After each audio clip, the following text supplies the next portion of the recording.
فریال، جیسا کہ آج ہم نے پڑھا تھا توحید، رسالت اور آخرت اسلام کے بنیادی عقائد ہیں۔ ان پر ایمان لائے بغیر کوئی شخص اسلام میں داخل نہیں ہو سکتا۔ آخرت پر ایمان لانے کا مطلب کیا ہے؟ دنیا کی زندگی کے خاتمے کے بعد دوبارہ زندہ ہونے، سزا و جزا کے دن اور جنت و جہنم پر ایمان رکھنے کو فدا کرتے ہیں۔ آخرت پر ایمان لانے کا مطلب یہ ہے کہ ہم دوبارہ زندہ کیے جائیں گے اور اللہ تعالیٰ کے سامنے پیش کیے جائیں گے۔ جس طرح ایک کسان فصل کاشت کرتا ہے تو کٹائی کے موقع پر وہی فصل کاٹتا ہے۔ اگر وہ گندم کی فصل کاشت کرتا ہے تو گندم کی ہی کاٹتا ہے۔ کوئی عقل مند انسان یہ نہیں کہہ سکتا کہ کسان نے زمین میں فصل کاشت نہیں کی، اس کے باوجود وہ گندم حاصل کرے گا۔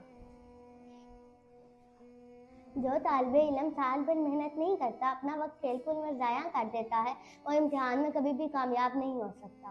لہٰذا ایک انسان دنیا کی زندگی میں جو بھی نیک اعمال کرے گا، قیامت کے دن اس کا اچھا بدلہ پائے گا۔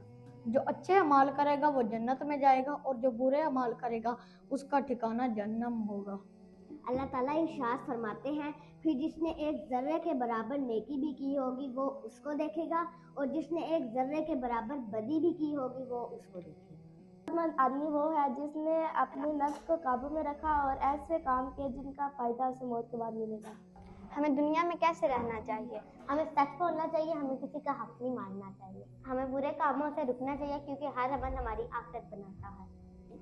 ہمیں ہر وقت آخرت کا منظر ذہن میں رکھ کر دنیا کے معاملات کرنے چاہیے تاکہ دونوں جہاں میں کامرانی میسر ہو سکے۔